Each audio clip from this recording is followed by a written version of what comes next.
भंडारा जिले से एक चौंकाने वाली जानकारी सामने आई है, जहां कई लोगों ने फर्जी दिव्यांग प्रमाण पत्रों के आधार पर सरकारी नौकरियां हासिल की हैं।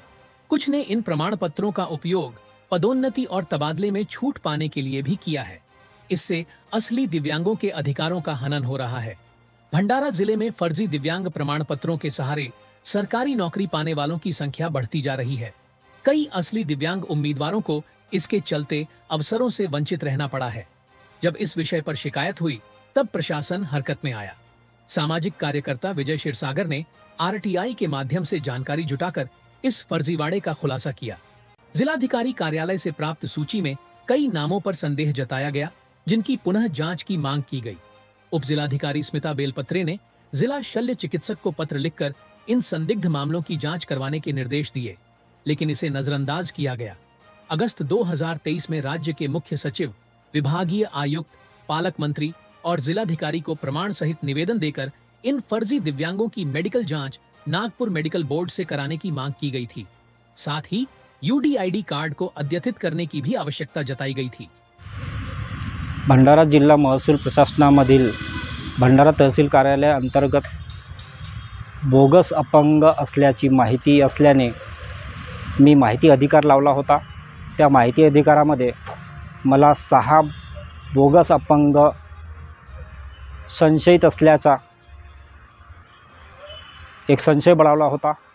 त्यांच्या प्रमाणपत्रांच्या आधारे मला संशय आला होता। त्या अनुषंगाने मी त्या कागदपत्रांच्या आधारे, त्या पुराव्यांच्या आधारे राज्याचे मुख्य सचिव यांना ऑगस्ट 2023 मध्ये तक्रार केली होती। लिखित तक्रार रजिस्टर पोस्टने पाठवली होती। त्यानंतर वारंवार मंत्रालयात पालकमंत्र्यांना, विभागीय आयुक्तांना, तसेच जिल्हाधिकारी भंडारा आणि निवासी उपजिल्हाधिकारी स्मिता बेलपत्रे मॅडम यांना वारंवार त्या संदर्भात मागील 1.5 वर्षापासून सतत पाठपुरावा करत आहे की त्या संशयित बोगस दिव्यांग कर्मचाऱ्यांनी शासनाची दिशाभूल करून शासनाच्या विविध योजनांचा फायदा घेत आलेले आहेत।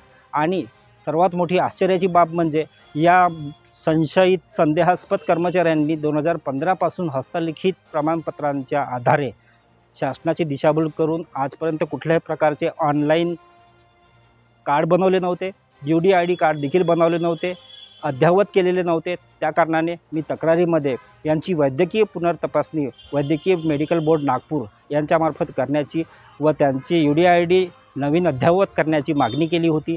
परंतु मागील 1.5 वर्षापासून अनेक पाठपुरावे करून देखील कुठल्याही प्रकारची जिल्हा प्रशासनाने दखल घेतलेली नाही।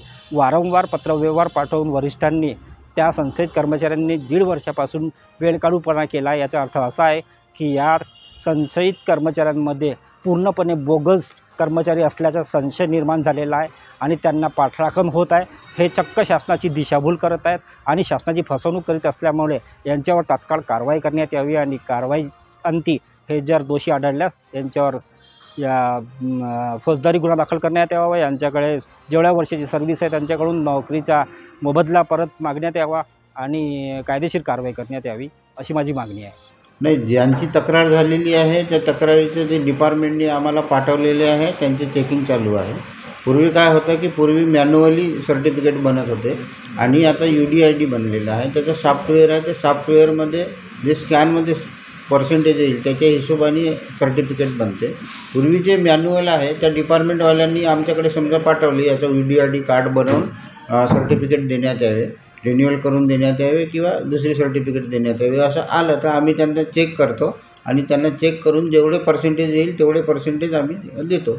असं दिव्यांग सर्टिफिकेट बनवताना किती महिन्याच्या नंतर त्यांनी परत चेकिंग करायला पाहिजे? नाही, त्याच्यावरती कालावधी लिहून असते, टेम्पररी आहे का परमनंट आहे। परमनंट आहे तर त्यांना वारंवार रिन्युअल करायची आवश्यकताच नाही आणि टेम्पररी असेल तर मग 1 वर्षांनी करायचे का 2 वर्षांनी करायचे का 3 वर्षांनी करायचं, तो व्हॅलिडिटी पिरियड लिहून असतो त्याच्यामध्ये आणि त्याच्यानुसार येऊन त्यांनी स्वतः यूडीआयडी बनवायला पाहिजे आणि रिन्युअल करून घ्यायला पाहिजे।